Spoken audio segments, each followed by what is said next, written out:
Hello മക്കളെ, 9ാം ക്ലാസ്സിലെ ബയോളജിയിലെ ഫസ്റ്റത്തെ ചാപ്റ്ററിൻ്റെ പേരാണ് ടു ലൈഫ് പ്രോസസ്സസ്.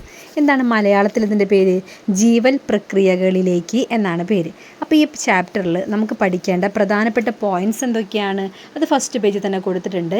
ഫസ്റ്റ് എന്താണ്? മെറ്റബോളിസം എന്താണെന്ന് പഠിക്കണം. ഇൻറ്റേർണൽ എൻവറോൺമെൻറ്റ് ആൻഡ് ഹോമിയോസ്റ്റാസിസ് അതെന്താണെന്ന് പഠിക്കണം. Plasma membrane and exchange of substances. Next എന്താണ്? Photosynthesis and nutrients, plant services, plant protection. ഇത്രയും കാര്യങ്ങളാണ് നമ്മൾ ഈ ചാപ്റ്ററിൽ പഠിക്കുന്നത്. ഇതിൻ്റെ മലയാളത്തിൽ എങ്ങനെയാണ്? മലയാളത്തിൽ ഇതിനൊക്കെ എന്താണ് പേര് പറയുക? മെറ്റബോളിസം. എന്താണ് മെറ്റബോളിസത്തിൻ്റെ മെറ്റബോളിസം തന്നെയാണ് പറയുന്നത്. മറ്റേതെന്താണ്? ആന്തര പരിസ്ഥിതിയും സമസ്ഥിതിയും എന്നാണ് പറയുക. മൂന്നാമത്തെ പോയിൻ്റ് പ്ലാസ്മ സ്തരവും പദാർത്ഥ വിനിമയവും എന്നാണ്. നാലാമത്തെ പോയിൻ്റ് പ്രകാശ സംശ്ലേഷണവും പോഷകങ്ങളും. അഞ്ചാമത്തെ പോയിൻ്റ് സസ്യ സേവനങ്ങൾ. ആറാമത്തെ പോയിൻ്റ് സസ്യ സംരക്ഷണം. ഇത്രയും കാര്യങ്ങളാണ് നമ്മൾ ഈ ചാപ്റ്ററിൽ ഡിസ്കസ് ചെയ്യുന്നത്. ഓക്കെ, അടുത്ത പേജിൽ എന്താണ്? ഒരു ക്വസ്റ്റ്യനോട് കൂടിയിട്ടാണ് സ്റ്റാർട്ട് ചെയ്യണത് അല്ലേ? എന്തായിരുന്നു question? Can life be created artificially? അല്ലേ, ജീവൻ കൃത്രിമമായിട്ട് സൃഷ്ടിക്കാനാകുമോ? എന്താണ് നിങ്ങളുടെ അഭിപ്രായം?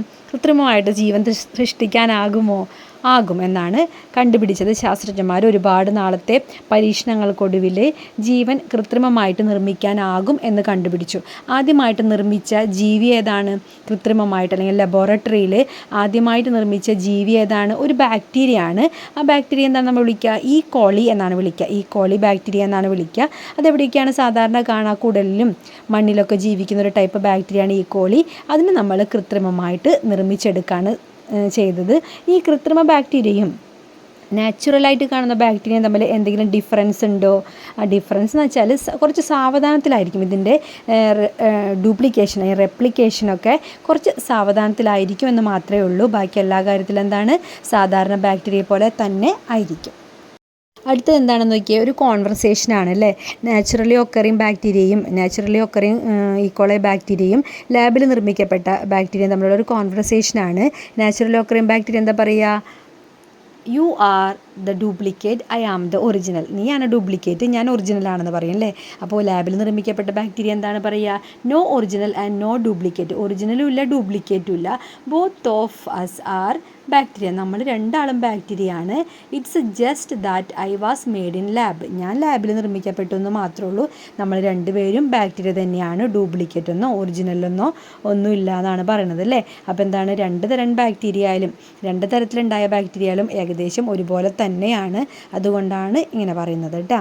ഓക്കെ, ഇനി നമുക്ക് അറിയേണ്ടത് ഈ ജീവനുള്ളവയ്ക്ക് പൊതുവായിട്ട് എന്തെങ്കിലും പ്രത്യേകതയുണ്ടോ? ലിവിങ് ഓർഗാനിസത്തിന് പെർട്ടിക്കുലറായിട്ട് എന്തെങ്കിലും ക്യാരക്ടറിസ്റ്റിക്സ് ഉണ്ടോ എന്നാണ് നമ്മൾ അറിയേണ്ടത്. ഓക്കെ, ഇനി നമുക്ക് ടെക്സ്റ്റ് ബുക്കിലെ ലൈൻസ് ഒന്ന് വായിച്ച് നോക്കാം. Movement, response, respiration, growth, reproduction etcetera are the signs of life. അപ്പോൾ ജീവൻ്റെ അടയാളങ്ങൾ എന്ന് പറയുന്നത് എന്തൊക്കെയാണ്? Movement, response, respiration, growth, reproduction. Okay, ഇതൊക്കെയാണ് നമ്മൾ ജീവനുള്ളവയുടെ സൈനായിട്ട് പറയുന്നത്. You know that cell is the basic structural and functional unit of life. What is a cell? Cell is the basic structural and functional unit of life. ജീവൻ്റെ അടിസ്ഥാന ഘടകങ്ങളാണ് അല്ലേ? എന്താണ്? ജീവൻ്റെ അടിസ്ഥാന ഘടകങ്ങളെയാണ് നമ്മൾ എന്ത് വിളിക്കുക? സെല്ലെന്ന് വിളിക്കുക. ഏത് തരത്തിലുള്ള? Basic structural and functional. സ്ട്രക്ചറലായിട്ടും ഫങ്ഷനായിട്ടുള്ള ബേസിക് യൂണിറ്റിനെയാണ് സെല്ലെന്ന് വിളിക്കുന്നത്. The chemical reactions essential for the existence of life mainly takes place inside the cell. ലൈഫിൻ്റെ എക്സിസ്റ്റൻസിന് ആവശ്യമായിട്ടുള്ള കെമിക്കൽ റിയാക്ഷൻസ് എല്ലാതും, മെയിനായിട്ടുള്ളത് എല്ലാതും എവിടെയാണ് നടക്കുന്നത്? സെല്ലിൻ്റെ ഉള്ളിൽ, ഇൻസൈഡ് ദ സെല്ലാണ് നടക്കുന്നത്. ഓക്കെ, അപ്പം ജീവനുള്ളവയുടെ സയൻസ് എന്ന് പറയുന്നത് എന്തൊക്കെയാണ്? Movement, response, respiration, growth, reproduction ഒക്കെയാണ് ജീവനുള്ളവയുടെ സൈൻ എന്ന് പറയുന്നത്. സെല്ലെന്ന് പറഞ്ഞാൽ എന്താണ്? Basic structural and functional unit of ലൈഫാണ്. ഇനി ഈ കെമിക്കൽ റിയാക്ഷൻസ് എല്ലാം എവിടെയാണ് നടക്കുന്നത്? ജീവനുള്ളവയുടെ കെമിക്കൽ റിയാക്ഷൻസ് ഒക്കെ മെയിൻലി എവിടെയാണ് നടക്കുന്നത്? ഇൻസൈഡ് ദി സെല്ലാണ്. അപ്പോൾ ഈ പോയിൻറ്റ്സ് എല്ലാം, ഈ പാരഗ്രാഫിലെ എല്ലാ പോയിൻറ്റ്സും ഇമ്പോർട്ടൻ്റ് ആണ് കേട്ടോ. Many molecules are required for the cell structure and cell functions. സെല്ലിൻ്റെ സ്ട്രക്ചറേയും ഫങ്ഷനെയും ഒക്കെ ശരിയായി നടക്കണമെങ്കിൽ എന്താണ്, കുറേ മോളിക്യൂൾസൊക്കെ ആവശ്യമുണ്ട്. These molecules are formed by the various combinations of elements such as carbon, hydrogen, oxygen, nitrogen, phosphorus and calcium. ഈ ഇലമെൻറ്റ്സ് ഒക്കെ ചേർന്നിട്ട് വാരിയസ് കോമ്പിനേഷൻസിൽ ചേർന്നിട്ടാണ് നമ്മുടെ ജീവൻ്റെ നിലനിൽപ്പിന് ആവശ്യമായിട്ടുള്ള മോളിക്യൂൾസ് എല്ലാം ഫോം ചെയ്യുന്നത്. അപ്പോൾ ഏതൊക്കെ എലിമെൻറ്റ്സ് ചേർന്നിട്ടാണ്? Carbon, hydrogen, oxygen, nitrogen, phosphorus and calcium. ഇതെല്ലാം ഒരേ അനുപാതത്തിലായിരിക്കുമോ? അല്ല, വാരിയസ് പ്രൊപ്പോർഷനിൽ ചേർന്നിട്ടാണ് നമ്മുടെ ലൈഫിൻ്റെ എക്സിസ്റ്റൻസിന് ആവശ്യമായിട്ടുള്ള മോളിക്യൂൾസ് എല്ലാം നിർമ്മിക്കപ്പെട്ടിട്ടുള്ളത്. ഓക്കെ, മലയാളത്തിൽ എങ്ങനെ പറയാം ഇതിനെ? പ്രകൃതിയിൽ കാണപ്പെടുന്ന ബാക്ടീരിയയും ലാബിൽ നിർമ്മിക്കപ്പെട്ട ബാക്ടീരിയയും തമ്മിലുള്ള സാങ്കല്പിക സംഭാഷണമാണെന്നൊക്കെ നമുക്ക് മനസ്സിലായി അല്ലേ? അപ്പോൾ അവരെന്താണ് പറയുക? അത് മനസ്സിലായി കാണും അല്ലേ? മലയാളത്തിൽ പ്രത്യേകിച്ച് പറയേണ്ടതില്ല അല്ലേ? പിന്നെ ജീവനുള്ളവയുടെ പൊതുവായിട്ടുള്ള സവിശേഷതകൾ എന്തൊക്കെയാണ്? ചലനം, പ്രതികരണം, ശ്വസനം, വളർച്ച, പ്രത്യുൽപാദനം, ഇവയൊക്കെയാണ് ജീവനുള്ളവയുടെ പൊതുവായിട്ടുള്ള പ്രത്യേകതകൾ. ഇനി കോശം എന്താണ്? ജീവൻ്റെ ഘടനാപരവും ജീവധർമ്മപരവുമായ അടിസ്ഥാന ഘടകത്തെയാണെന്ന് വിളിക്കുക കോശം എന്ന് വിളിക്കുന്നത്. കോശങ്ങളിലാണ് ജീവൻ്റെ നിലനിൽപ്പിന് ആധാരമായ രാസപ്രവർത്തനങ്ങൾ മുഖ്യമായും നടക്കുന്നത്. ഈ പോയിൻറ്റ്സ് എല്ലാം ഇമ്പോർട്ടൻ്റ് ആണ് കേട്ടോ. നെക്സ്റ്റ് നമുക്ക് നോക്കേണ്ടത് ബയോമോളിക്യൂൾ എന്താണെന്നാണ് കേട്ടോ. ബയോമോളിക്യൂൾ എന്ന് പറഞ്ഞാൽ carbohydrate, protein, lipid and nucleic acids are the basic building blocks of life. Basic ആയിട്ടുള്ള ബിൽഡിംഗ് ബ്ലോക്സ്, ലൈഫിൻ്റെ ബേസിക് ബിൽഡിംഗ് ബ്ലോക്ക് എന്ന് പറയുന്നത് എന്താണ്? ബയോമോളിക്യൂൾസ് ആണ്. ഏതൊക്കെയാണ് ഈ biomolecules? Carbohydrate, protein, lipid and nucleic acid. Okay, അപ്പോൾ ഏതൊക്കെയാണ്? ഈ കാർബോഹൈഡ്രേറ്റിൽ ഏതൊക്കെയാണ് വരുന്നത്? ലിപ്പിഡിൽ ഏതൊക്കെയാണ് വരുന്നത്? പ്രോട്ടീനിൽ ഏതൊക്കെയാണ് വരുന്നത്? ന്യൂക്ലിക് ആസിഡിൽ ഏതൊക്കെയാണ് വരുന്നത്? നമുക്ക് പഠിക്കാനുണ്ട്. അപ്പോൾ ബയോമോളിക്യൂൾസ് എന്ന് പറഞ്ഞാൽ എന്താണ്? ബേസിക് ബിൽഡിംഗ് ബ്ലോക്സ് ഓഫ് ലൈഫാണ്. ഏതൊക്കെയാണ് ഈ ബേസിക് ബിൽഡിംഗ് ബ്ലോക്സ് എന്ന് പറഞ്ഞാൽ? Carbohydrate, protein, lipid and nucleic acids. Okay, ഇനി ഓരോന്നിലും ഏതൊക്കെയാണ് വരുന്നത് നമുക്ക് നോക്കാം. ഫസ്റ്റ് എന്താണ്? കാർബോഹൈഡ്രേറ്റ്. ഇത് മലയാളത്തിലും ഇങ്ങനെ തന്നെയാണ് പറയുന്നത്. Carbohydrate, protein, lipid, nucleic acid തന്നെയാണ് പറയുന്നത് കേട്ടോ. ഓക്കെ, ഇത് പണ്ടത്തെയൊക്കെ ടെക്സ്റ്റിൽ ഇതിന് വേറെ പേരൊക്കെ പറയാറുണ്ടായിരുന്നു കേട്ടോ. കൊഴുപ്പ്, ഫാറ്റിന് കൊഴുപ്പ് എന്നൊക്കെ പറയാറുണ്ടായിരുന്നു. ഓക്കെ, ഇനി കാർബോഹൈഡ്രേറ്റിൽ ഏതൊക്കെയാണ് വരുന്നത്? കാർബോഹൈഡ്രേറ്റ് വരുന്നതാണ് glucose, fructose, sucrose, starch, cellulose. ഇതെല്ലാം എന്തിൽ വരുന്നതാണ്? കാർബോഹൈഡ്രേറ്റിൽ പെടുന്നതാണ്. ലിപ്പിഡിലാണ് നമ്മുടെ ഫാറ്റ്സും ഓയിൽസും വരുന്നത്. പ്രോട്ടീനിൽ വരുന്നതാണ് എൻസൈംസ്, ഹോർമോൺസ്, ആൻറ്റിബോഡീസ്. ഇനി ന്യൂക്ലിക് ആസിഡിൽ വരുന്നതാണ് DNA-യും RNA-യും. ഓക്കെ, ഇനി DNA, RNA ഒക്കെ നമ്മൾ 10ാം ക്ലാസ്സിൽ ഡീറ്റെയിൽഡ് ആയിട്ട് പഠിക്കും. ഇപ്പോൾ ഇത്രയും അറിഞ്ഞാൽ മതി. ബയോമോളിക്യൂൾസ് ഏതാണെന്നും അതിൽ ഓരോന്നിലും എന്തൊക്കെയാണ് വരുന്നതെന്ന് നമുക്കറിയണം. ബയോമോളിക്യൂൾസ് എന്താണ്? 4 ഉള്ളത്. Carbohydrate, lipid, protein, nucleic acid. കാർബോഹൈഡ്രേറ്റിൽ തന്നെ നമുക്ക് എത്ര എണ്ണം പഠിക്കാനുണ്ട്? ഒരു 5 തരം പഠിക്കാനുണ്ട്. Glucose, fructose, sucrose, starch, cellulose. Lipid ആണെങ്കിൽ ഏതൊക്കെയാണ്? ഫാറ്റും ഓയിൽസും മാത്രമേ ഉള്ളൂ. പ്രോട്ടീൻ ആണെങ്കിലോ എൻസൈമും ഹോർമോണും ആൻറ്റിബോഡീസും ഒക്കെ എന്താണ്? ഒരു ടൈപ്പ് പ്രോട്ടീൻ തന്നെയാണ്. ന്യൂക്ലിക് ആസിഡ് എന്ന് പറഞ്ഞാൽ എന്താണ്? DNA ഉണ്ട്, RNA ഉണ്ട്. ഡിയോക്സി റൈബോ ന്യൂക്ലിക് ആസിഡ് ഉണ്ട്, റൈബോ ന്യൂക്ലിക് ആസിഡും ഉണ്ട്. ഓക്കെ, അപ്പോൾ ഇതൊക്കെ എന്താണ്? ബയോമോളിക്യൂൾസ് ആണ്. ബയോമോളിക്യൂൾസ് എന്ന് പറഞ്ഞാൽ എന്താണ്? അടിസ്ഥാന നിർമ്മാണ ഘടകങ്ങൾ, ലൈഫിൻ്റെ അടിസ്ഥാന നിർമ്മാണ ഘടകങ്ങളെയാണ് നമ്മൾ എന്ത് വിളിക്കുക? ബയോമോളിക്യൂൾസ് എന്ന് വിളിക്കുക. അടുത്ത നമുക്ക് ടെക്സ്റ്റ് ബുക്കിലെ സെൻറ്റൻസ് ഒന്ന് വായിച്ച് നോക്കാം. പേജ് നമ്പർ 9 വായിച്ച് നോക്കാം കേട്ടോ. All life signs are manifested by the action of biomolecules and many other chemical factors inside the cell. All such chemical reactions together taking place in an organism are called metabolism. അപ്പോൾ നമ്മളിനി പഠിക്കാൻ പോകുന്നത് എന്താണ്? Metabolism എന്താണെന്നുള്ളതാണ് പഠിക്കാൻ പോകുന്നത്. ഒരു ജീവിയിൽ നടക്കുന്ന എല്ലാ കെമിക്കൽ റിയാക്ഷൻസിനെയും ചേർത്ത് നമുക്ക് എന്ത് വിളിക്കാം? മെറ്റബോളിസം എന്ന് വിളിക്കാം. മലയാളത്തിൽ എങ്ങനെ പറയാം?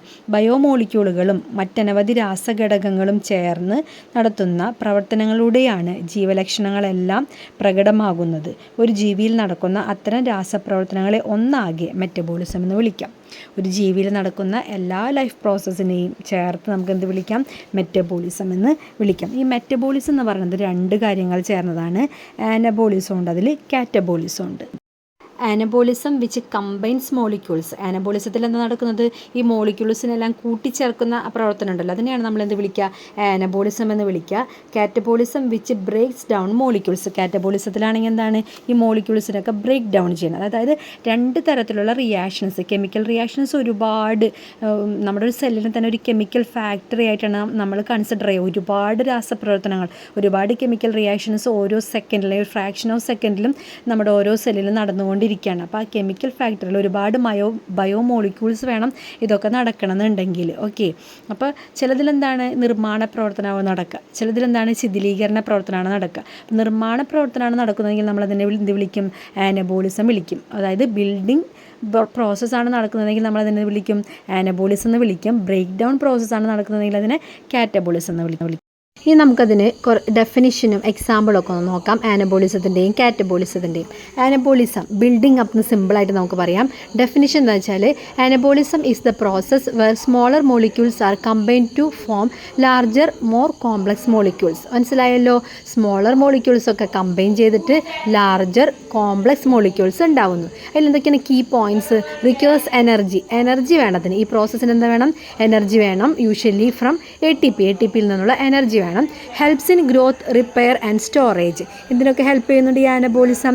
ഗ്രോത്തിന്, റിപ്പയറിന്, സ്റ്റോറേജിന്, എന്തെങ്കിലും സബ്സ്റ്റൻസ് ഒക്കെ സ്റ്റോറേജ് ചെയ്യാനൊക്കെ ഹെൽപ്പ് ചെയ്യുന്നുണ്ട്. ഇനി എക്സാമ്പിൾ എന്താണ് ആനബോളിസത്തിന്? Protein synthesis from amino acids. Amino ആസിഡുകൾ ചേർന്നിട്ടാണ് പ്രോട്ടീൻ ഉണ്ടാവുന്നത് നമുക്കറിയാം അല്ലേ? അത് DNA സിന്തസിസ് ഡ്യൂറിങ് സെൽ ഡിവിഷൻ്റെ സമയത്ത് DNA സിന്തസൈസ് ചെയ്യുന്നത്. Fat storage from fatty acid and glycerol. Fatty ആസിഡും ഗ്ലിസറോളും ചേർന്നാണ് ഫാറ്റ് ഉണ്ടാവുന്നത് നമുക്കറിയാം അല്ലേ? ഫാറ്റ് ഉണ്ടാകുന്നത് എന്താണ്? ഫാറ്റിൻ്റെ അടിസ്ഥാന ഘടകങ്ങൾ അല്ലെങ്കിൽ മോണോമേഴ്സ് എന്ന് പറയുന്നത് എന്താണ്? ഫാറ്റി ആസിഡും ഗ്ലിസറോളാണ്. അപ്പോൾ അത് ചേർന്നിട്ട് ഫാറ്റ് ഉണ്ടാവുന്നത്. ഓക്കെ, ഇതൊക്കെ എന്തിന് എക്സാമ്പിളാണ്? ആനബോളിസത്തിൻ്റെ എക്സാമ്പിളാണ്. അടുത്തെന്താണ് നമുക്ക് പഠിക്കാനുള്ളത്? കാറ്റബോളിസ് ആണ് അല്ലേ? ബ്രേക്ക് ഡൗൺ നമുക്ക് സിമ്പിളായിട്ട് പറയാം, ബ്രേക്കിംഗ് ഡൗൺ എന്ന് സിമ്പിളായിട്ട് പറയാം. Definition: catabolism is the process where larger molecules are broken down into smaller units to release energy. Larger molecules ഒക്കെ ബ്രോക്കൺ ഡൗൺ ചെയ്തിട്ട് സ്മോളർ യൂണിറ്റ്സ് ആയിട്ട് മാറും. ഇതിന് വേണ്ടിയിട്ട് എനർജി റിലീസ് ചെയ്യാൻ വേണ്ടിയിട്ട്. അതിൻ്റെ കീ പോയിൻറ്റ്സ് എന്തൊക്കെയാണ്? Release energy. കാറ്റബോളിസം എന്ന് പറഞ്ഞാൽ എന്താണ്? എനർജി റിലീസ് ആവും, which is used for body functions. നമ്മുടെ ബോഡിയുടെ ഫങ്ഷൻസിനൊക്കെ വേണ്ടിയിട്ട് ഈ കാറ്റബോളിസം നടന്നിട്ടുണ്ടാവുന്ന എനർജിയൊക്കെ യൂസ് ചെയ്യുന്നുണ്ട്. Helps in digestion, cellular respiration etcetera. ഡൈജഷനും സെല്ലുലാർ റെസ്പിറേഷനും ഒക്കെ സഹായിക്കുന്നുണ്ട്. എക്സാമ്പിൾസ് ആണ് break down of glucose in cellular respiration. Cellular respiration നടക്കുന്ന സമയത്ത് ഗ്ലൂക്കോസിൻ്റെ ബ്രേക്ക് ഡൗൺ നടക്കുന്നുണ്ട്. Digestion of food in stomach. ഫുഡിൻ്റെ ഡൈജഷൻ, സ്റ്റൊമക്കിൽ വെച്ച് നടക്കുന്ന ഫുഡിൻ്റെ ഡൈജഷൻ. അപ്പോൾ മക്കൾക്ക് മനസ്സിലായല്ലോ? ആനബോളിസ് എന്ന് പറഞ്ഞിട്ടുണ്ടെങ്കിൽ എന്താണ്? ബിൽഡിംഗ് പ്രോസസ്സാണ്. ഓക്കെ, കാറ്റബോളിസ് എന്ന് പറഞ്ഞിട്ടുണ്ടെങ്കിൽ എന്താണ്? ബ്രേക്ക് ഡൗൺ പ്രോസസ്സാണ്. അതിൻ്റെ എക്സാമ്പിളും ഓക്കെ ആയല്ലോ? ഓക്കെ, നമുക്ക് നെക്സ്റ്റ് പാർട്ടിലേക്ക് കടക്കാം. അടുത്ത പേജിൽ ഇങ്ങനൊരു ഫ്ലോ ചാർട്ടാണ് കൊടുത്തിട്ടുള്ളത്. നമുക്ക് ഫില്ല് ചെയ്യാൻ വേണ്ടിയിട്ട് അതിന് സ്പേസൊക്കെ ഇട്ടിട്ടുണ്ട്. ഹെഡിങ് ആയിട്ട് എന്താണ്? മെറ്റബോളിസം എന്ന് കൊടുത്തിട്ടുണ്ട് അല്ലേ? നമുക്കറിയാം മെറ്റബോളിസത്തെ രണ്ടായി ക്ലാസിഫൈ ചെയ്തിട്ടുണ്ട്. എന്തൊക്കെയാണ്? ആനബോളിസവും അപ്പുറത്ത് വിടുന്ന സ്ഥലത്ത് എന്താണ് വേണ്ടത്? കാറ്റബോളിസം എന്നാണ് എഴുതേണ്ടത് അല്ലേ? ഓക്കെ, ഇനി ആനബോളിസത്തിൻ്റെ താഴെ നമുക്ക് എന്ത് എഴുതണം? ഫില്ല് ചെയ്യാനാണ് കൊടുത്തിട്ടുള്ളത്. അതിൻ്റെ തൊട്ട് താഴെ എന്താണുള്ളത്? ബോക്സിൽ കൊടുത്തിട്ടുള്ളത് എന്താണ്? Plant synthesize glucose using carbon dioxide and water. Plants glucose synthesize ചെയ്യുന്നതൊക്കെ യൂസ് ചെയ്തിട്ട് കാർബൺ ഡൈ ഓക്സൈഡും വാട്ടറും. എന്താണ്? Plants synthesize glucose using carbon dioxide and water. Carbon ഡൈ ഓക്സൈഡും വാട്ടറും യൂസ് ചെയ്തിട്ട് പ്ലാന്റ്സ് ഗ്ലൂക്കോസ് സിന്തസൈസ് ചെയ്യുന്നു. അപ്പോൾ അതിൻ്റെ മുകളിൽ എന്താ വേണ്ടത്? സിന്തസിസ് ഓഫ് ഗ്ലൂക്കോസ് എന്നാണ് എഴുതേണ്ടത്. ഓക്കെ, അതിനപ്പുറത്ത് കാറ്റബോളിസത്തിൻ്റെ താഴെ എന്താണ്? Breaking down of proteins break down ചെയ്യുന്നു. അതിന് താഴെ എന്താണ്? ടെക്സ്റ്റ് ബുക്കിൽ തന്നെ എന്താണുള്ളത്? Proteins breaks down into amino acids. Proteins എന്തായിട്ട് ബ്രേക്ക് ഡൗൺ ചെയ്യുന്നു? അമിനോ ആസിഡ്സ് ആയിട്ട് ബ്രേക്ക് ഡൗൺ ചെയ്യുന്നു. നമുക്കറിയാം അല്ലേ? പ്രോട്ടീൻ്റെ building block, basic building block എന്ന് പറഞ്ഞാൽ അമിനോ ആസിഡ്സ് ആണ്. കുറേ അമിനോ ആസിഡുകൾ ചേർത്ത് വെച്ചാണ് പ്രോട്ടീൻ ഉണ്ടാക്കുന്നത്. അപ്പോൾ പ്രോട്ടീൻ ഇങ്ങനെ എന്താണ്? ബ്രേക്ക് ഡൗൺ ചെയ്ത് എന്തായിട്ടാണ് തിരിച്ച് മാറുക? അമിനോ ആസിഡ് അല്ലേ? കുറേ മുത്തുകൾ ചേർത്തിട്ടൊരു മാല ഉണ്ടാക്കുന്നു. അപ്പോൾ ആ മാല പൊട്ടിച്ചാൽ എന്താണ്? പിന്നെ മുത്തുകളല്ലേ കിട്ടുക. ഓക്കെ, അത്രയേ ഉള്ളൂ കേട്ടോ.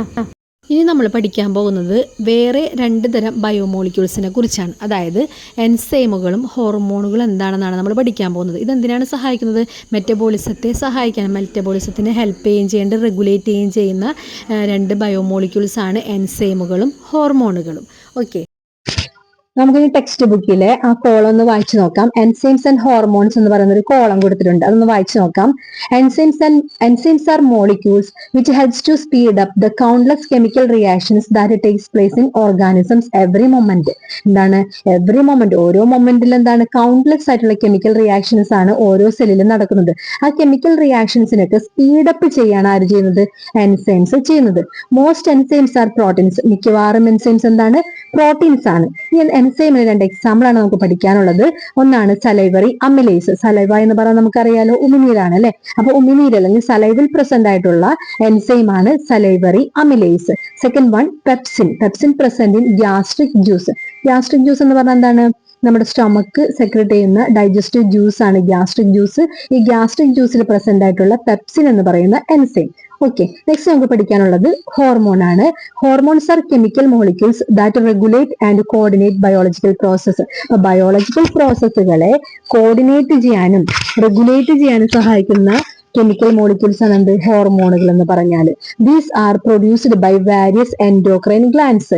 ഈ ഹോർമോൺസ് ആരാണ് സെക്രേറ്റ് ചെയ്യുക? എൻഡോക്രൈൻ ഗ്ലാൻസ് ആണ്. എൻഡോക്രൈൻ ഗ്ലാൻസ് ആണ്, അന്തസ്രാവി ഗ്രന്ഥികളാണ് ഹോർമോണുകൾ സെക്രേറ്റ് ചെയ്യുന്നത്. Testosterone, oestrogen and progesterone that control the function of sex organs are examples for hormones. അപ്പൊ ഹോർമോണിന് എക്സാമ്പിൾ ആയിട്ട് എന്തൊക്കെയാ പറയുന്നത്? Testosterone, oestrogen and progesterone. അതൊക്കെ എന്തിനാണ്? സെക്സ് ഓർഗൻസിനെ, അതിന്റെ ഫങ്ഷൻസിനെ ഡെവലപ്മെന്റിനൊക്കെ കൺട്രോൾ ചെയ്യുന്ന ഹോർമോൺസ് ആണ് ഇതൊക്കെ. ഓക്കെ, അപ്പൊ നമ്മൾ എൻസൈമുകളും ഹോർമോണുകളാണ് പഠിച്ചത്. എൻസൈം എന്ന് പറഞ്ഞാൽ എന്താണ്? കെമിക്കൽ റിയാക്ഷൻസിനെ സ്പീഡ് അപ്പ് ചെയ്യാണ് ചെയ്യുന്നത്. ഹോർമോൺസ് എന്ന് പറഞ്ഞാൽ റെഗുലേറ്റ് ചെയ്യുന്നു, കോർഡിനേറ്റ് ചെയ്യുന്നു. കെമിക്കൽ മോളിക്യൂൾസ് എന്തൊക്കെ ചെയ്യുന്നു? കെമിക്കൽ റിയാക്ഷൻസിനൊക്കെ റെഗുലേറ്റ് ചെയ്യുകയും കോർഡിനേറ്റ് ചെയ്യുകയും ചെയ്യുന്നു. ഓക്കെ, എൻസൈമിന് എക്സാമ്പിൾ ആണ് സലൈവറി അമിലേസും പെപ്സിനും. ഹോർമോണിന് എക്സാമ്പിൾ ആണ് testosterone, oestrogen and progesterone. Okay, മെറ്റബോളിസത്തിന് ആവശ്യമായ ചില സബ്സ്റ്റൻസ് ഒക്കെ എന്താണ്? സെല്ലിനുള്ളിൽ തന്നെ സിന്തസൈസ് ചെയ്യാണ് ചെയ്യുന്നത്. ബാക്കി ചിലവ് എന്താണ്? എക്സ്റ്റേണൽ എൻവിറോൺമെൻറ്റിൽ നിന്ന് എൻ്റർ ചെയ്യാണ് ചെയ്യുന്നത്. അപ്പോൾ എങ്ങനെയായിരിക്കും ഈ എക്സ്റ്റേണൽ എൻവിറോൺമെൻറ്റിൽ നിന്ന് ഈ സബ്സ്റ്റൻസ് ഒക്കെ കോശത്തിൻ്റെ ഉള്ളിലേക്ക്, സെല്ലിൻ്റെ ഇൻസൈഡ് സെല്ലിലേക്ക് എങ്ങനെയാണ് എത്തുന്നതെന്ന് അറിയാമോ? നമുക്കൊന്ന് നോക്കാം എങ്ങനെയാണെന്ന്. ഫസ്റ്റ് നമുക്കൊരു അമീബയുടെ ചിത്രം തന്നിട്ടുണ്ട്. എന്നിട്ട് എഴുതിയിട്ടുള്ളതാണ് എക്സ്റ്റേണൽ എൻവിറോൺമെൻറ്റ് കൊണ്ട് ഒരു അമീബ അല്ലേ. ഈ അമീബയുടെ ഉള്ളിലേക്ക് എങ്ങനെയാണ് പോകുന്നത് നോക്കാം. In cellular organisms substances from the external environment enter the cytoplasm through the cell membrane. Cell മെംബ്രെയിനിൽ കൂടിയാണ് കടക്കുന്നത് അല്ലേ. അമീബ എന്ന് പറഞ്ഞാൽ നമുക്കറിയാം അല്ലേ, ഒരു യൂണിസെല്ലുലാർ ഓർഗാനിസാണ്, ഏകകോശ ജീവിയാണ്. അപ്പോൾ അത് വെള്ളത്തിലാണ് ജീവിക്കുക. അപ്പോൾ വെള്ളത്തിലുള്ള സബ്സ്റ്റൻസുകൾ അതിൻ്റെ സെല്ലിനുള്ളിലേക്ക്, എക്സ്റ്റേണൽ എൻവിറോൺമെൻറ്റ് എന്ന് പറയുമ്പോൾ എന്താണ്? ആ വെള്ളമാണ്. ആ വെള്ളത്തിനുള്ളിലെ സബ്സ്റ്റൻസുകൾ ആ സെല്ലിൻ്റെ ഉള്ളിലേക്ക് എങ്ങനെയാണ് കടക്കുന്നത്?